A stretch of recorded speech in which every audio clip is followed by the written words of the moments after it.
अस्सलाम वालेकुम नाजरीन, हमारी आज की वीडियो का मौजू है नूह अलैहिस्सलाम की कौम पर अज़ाब इलाही पार्ट 2। उम्मीद करता हूँ हमारी आज की वीडियो आपको पसंद आएगी। मजीद इस तरह की वीडियोस देखने के लिए हमारे चैनल को सब्सक्राइब करें और बेल के आइकॉन को जरूर दबाएं। शुक्रिया।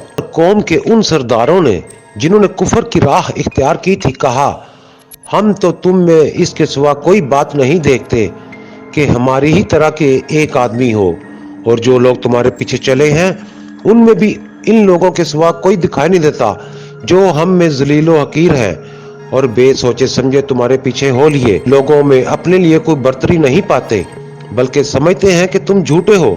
नूह ने कहा, ऐ मेरी कौम के लोगों, तुमने इस बात पर भी गौर किया कि अगर मैं अपने परवरदिगार की तरफ से एक दलील रोशन पर हूँ और इसने अपने हजूर से एक रहमत भी मुझे बख्श दी, यानी राह हक दिखा दी, मगर वो तुम्हें दिखाई ना दे, तो मैं इसके सिवा क्या कर सकता हूँ जो कर रहा हूँ?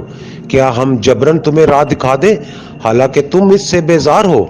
लोगों, ये जो कुछ मैं कर रहा हूँ तो इस पर मालो दौलत का तुमसे तालब नहीं। मेरी खिदमत की मजदूरी जो कुछ है सिर्फ अल्लाह पर है। और ये भी समझ लो कि जो लोग ईमान लाए हैं वो तुम्हारी नजरों में कितने ही जलील हो, मगर मैं ऐसा करने वाला नहीं कि अपने पास से उन्हें हटका दूं। उन्हें भी अपने परवरदिगार से एक दिन मिलना है और वो हम सब के अमाल का हिसाब लेने वाला है। लेकिन मैं तुम्हें समझाऊं तो किस तरह समझाऊं? मैं देखता हूं कि तुम एक जमात हो हकीकत से जाहिल। है मेरी कौम के लोगों, मुझे बताओ, अगर मैं इन लोगों के पास से निकाल बाहर करूं और अल्लाह की तरफ से मुआवजा हो जिसके नजदीक मयार कबूलियत ईमान और अमल है, ना तुम्हारी घड़ी हुई शराफत व जलालत, तो अल्लाह के मुकाबले में कौन है जो मेरी मदद करेगा? अफसोस तुम पर, क्या तुम गौर नहीं करते? और देखो, मैं तुमसे ये नहीं कहता कि मेरे पास अल्लाह के खजाने हैं, ना ये कहता हूँ कि मैं गैब की बातें जानता हूँ, ना मेरा ये दावा है कि मैं फरिश्ता हूँ। मैं ये भी नहीं कहता कि जिन लोगों को तुम हकारत की नजर से देखते हो अल्लाह उन्हें भलाई नहीं देगा जैसा कि तुम्हारा एतकाद है। अल्लाह ही बेहतर जानता है जो कुछ उन लोगों के दिलों में है। अगर मैं तुम्हारी ख्वाहिश के मुताबिक ऐसा कहूँ, मैं जालिमों में से हो गया।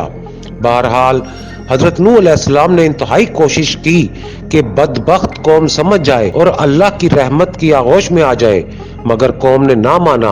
और जिस कदर इस जानिब से तबलीग हक में जद्दोजहद हुई, उसी कदर कौम की जानिब से बुग़्ज़ व इनाद में सरगर्मी का इजहार हुआ और एज़ा रसानी और तकलीफ दही के तमाम वसाइल का इस्तेमाल किया गया। और उनके बड़ों ने अवाम से साफ साफ कह दिया कि तुम किसी तरह बुतों की परस्तिश ना छोड़ना। और आखिर में जिद होकर कहने लगे, ऐ नूह, अब हमसे जंगो जदल ना कर और हमारे इस इनकार पर अपने अल्लाह का जो अजाब ला सकता है ले आ। वो कहने लगे, ऐ नूह, तूने हमसे झगड़ा किया, बहुत झगड़ा किया, अब इसको खत्म कर और जो तूने अजाब इलाही का वादा किया है वो ले आ अगर तुम सच्चे हो।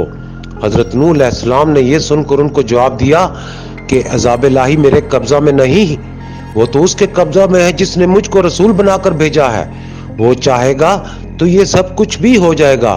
नूह ने कहा, जरूर, अगर अल्लाह चाहेगा तो इस अजाब को भी ले आएगा और तुम उसको थका देने वाले नहीं हो। बहरहाल जब कौम की हिदायत से हजरत नूह अलैहिस्सलाम बिल्कुल मायूस हो गए और इसकी बातल कोशी और नाद व हट धर्मी उन पर वाज़ेह हो गई और कुरानी तसरीह के मुताबिक 950 साल की बेहम दावत और तबलीग का उन पर कोई असर न देखा, तो सख्त मलूल और परेशान खातिर हुए।